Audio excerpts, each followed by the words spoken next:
Hello, Vahen here.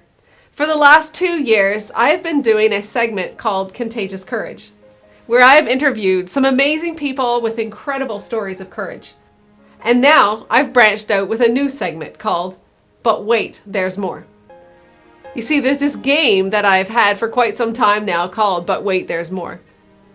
The game goes like this. So you're dealt 3 cards, and you have to choose which card you will use to create a commercial. And then each player is given 30 seconds to give your best sales pitch.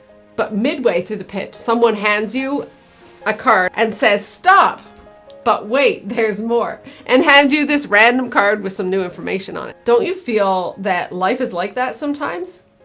You start off, you have a plan, and maybe you get to a place where you've just learned to cope with the situation that you're already dealing with.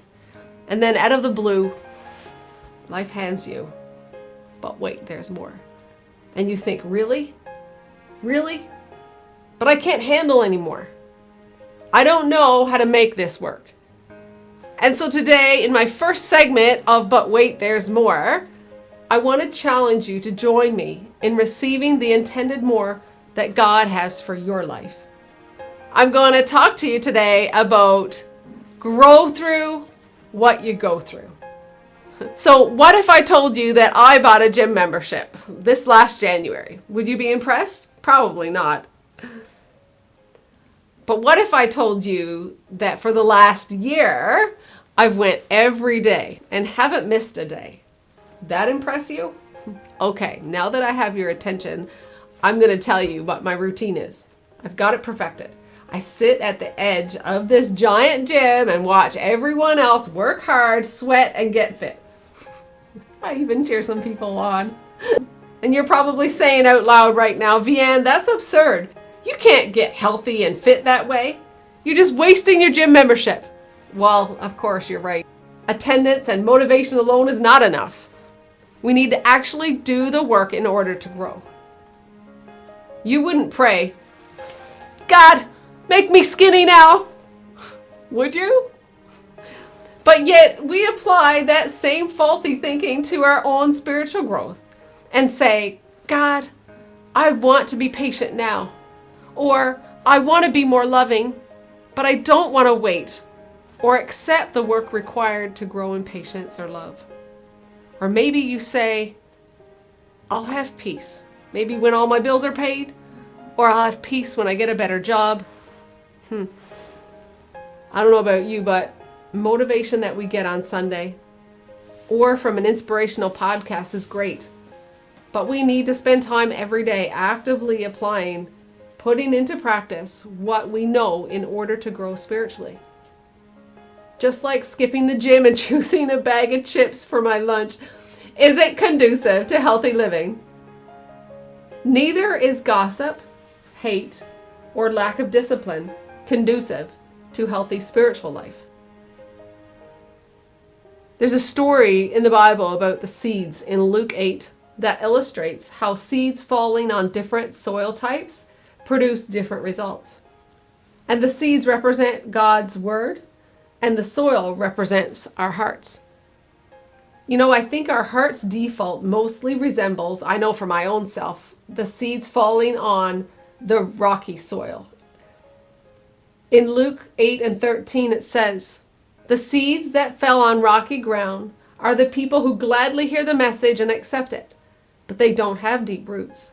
And they only believe for a little while, but as soon as life gets hard, they give up." You know, Luke 8:15 tells us what God's desire for us is.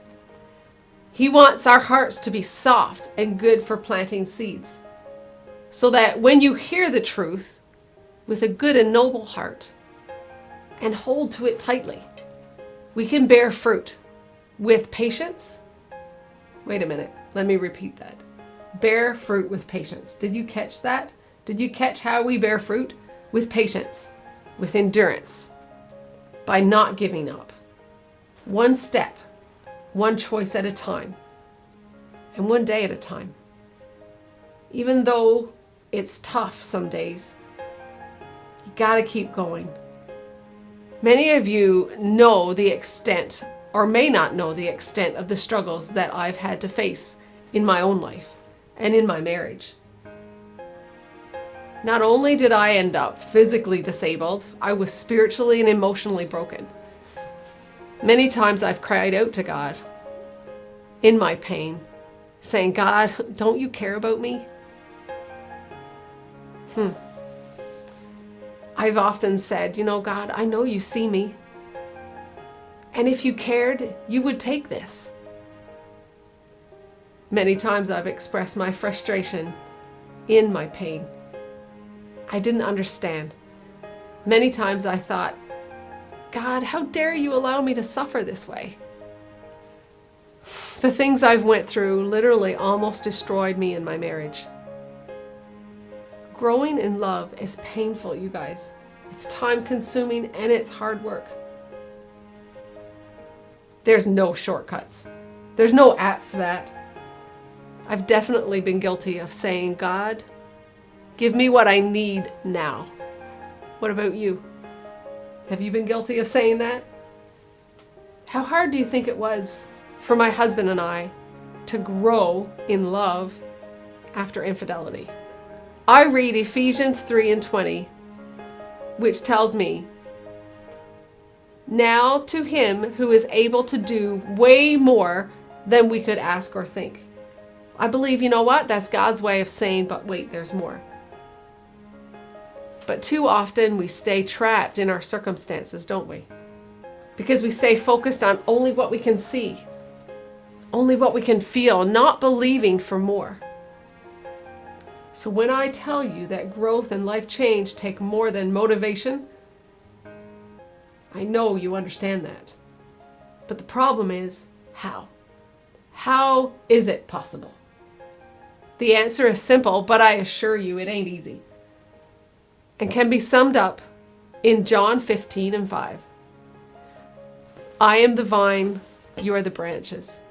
If you remain in me and I in you, you will bear much fruit. Apart from me, you can do nothing. I think that's really key. God says, apart from me, you can do nothing. I spent many years with a hard heart that was void of true love, void of joy or peace. But you know what? When I surrendered my will to God's will, that's when He was able to slowly and painfully transform me. And He dug out all the bitterness and all this pride and my need for control that was cemented deep down in my heart. Only then was He able to produce in me the fruit of love and joy and peace that has given me this freedom and contagious courage that you see in me today. You see, I've learned that if you're not tested, you won't understand what you're capable of.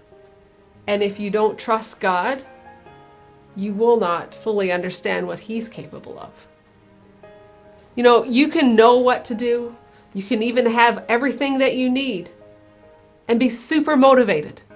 But if you don't have the discipline to do the hard work and wait for the results and accept God's strength to help you, it's pointless. Is there something that's threatening to uproot your love, your joy, and your peace? Maybe you are resisting the process. I challenge you to accept it as an opportunity to let God grow good fruit in your heart. Let those seeds go deep so that good fruit can grow in your life. Many times in my journey, I've yelled at God. I've said the same things and I've wanted to give up. I said, God, don't you care about me? I would not have been able to accomplish any of the things I've accomplished if I was still home on my couch, consumed with fear. I want to challenge you to join me in receiving the intended more that God has for your life. And in the midst of unwelcome struggles, I challenge you to pray this. God, make me strong. I am willing to grow through what I'm going through right now. And to Him who is able to do way more than we could ask or think, I just want to thank you for joining me today. And believe with me when God says, But wait, there's more.